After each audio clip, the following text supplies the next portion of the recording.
Bonjour, chers lecteurs de Africa Logistic Magazine, le journal logistique des décideurs africains. Je me nomme Thierno Abdoulaye Diallo, je suis le directeur de publication. Je voudrais tout d'abord présenter tous mes meilleurs vœux à nos lecteurs, à nos abonnés, à nos partenaires qui ont eu à nous accompagner au cours de l'année 2018. Pour cette nouvelle année, nous allons vous proposer un numéro spécial sur la logistique des élections parce que nous nous apprêtons à vivre un moment électoral au Sénégal le mois de février, le 24 février. Donc, vous savez que la logistique elle est incontournable pour organiser une élection. Et on a l'habitude tout le temps de faire appel à la logistique dans les élections en Afrique pour montrer les failles et aussi pour montrer que ça a un coût. Ça a un coût dans l'organisation d'une élection. Pour Monsieur Diallo, en tant que spécialiste de la logistique, il faut déjà constater que sur le plan logistique, il y a énormément de problèmes qui ont été décelés, notamment avec les cartes biométriques, avec le fichier électoral mis en ligne, mais aussi avec la création de beaucoup de plateformes de sécurisation de vote, d'orientation ou d'information pour les citoyens. Aujourd'hui, voilà, on sait que la logistique est plus que jamais présente dans cette élection 2019. Quelle est votre analyse par rapport à ce sujet? Voilà. Merci pour votre question pertinente. A priori, bon, au Sénégal, moi, en ce qui me concerne, je n'ai pas encore entendu la Sénat ou la direction des élections ou le ministère de l'Intérieur qui couvre l'organisation des élections parler de la logistique des élections. Il n'y a pas longtemps, le Congo RDC a organisé son élection. Ils ont beaucoup communiqué sur la logistique, sur les moyens matériels, les moyens humains, les moyens financiers qui ont été utilisés pour organiser sur le plan logistique ces élections.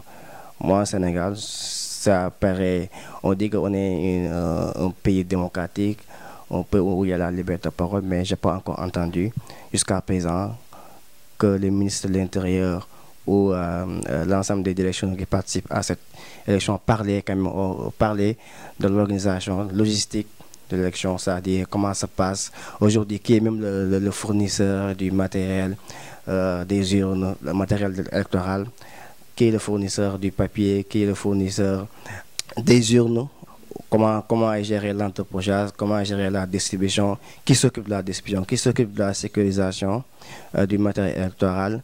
Est-ce qu'il y a une cartographie aujourd'hui logistique des différents bureaux de vote?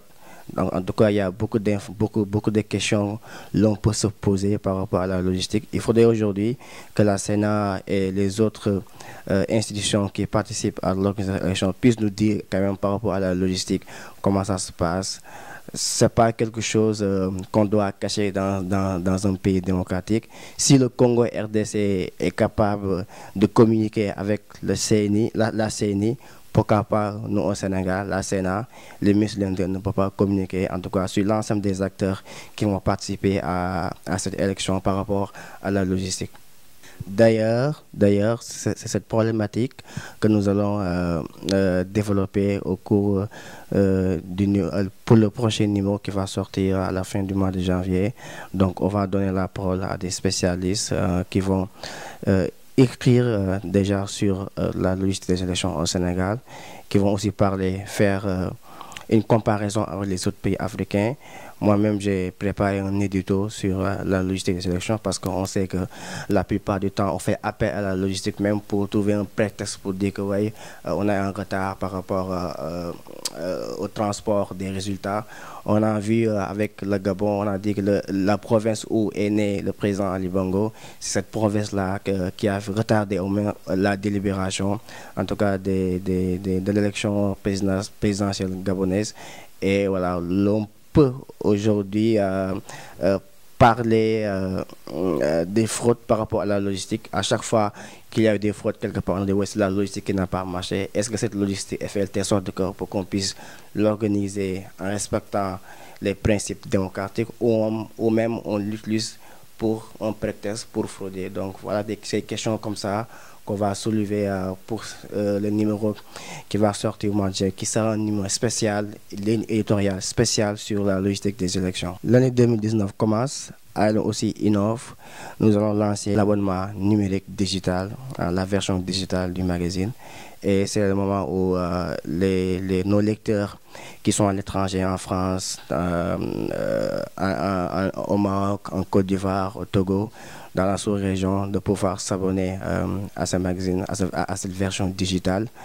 Et aussi, pour moi, que ALM aussi, c'est un journal qui s'adapte, en tout cas, au développement de la technologie par rapport au numérique.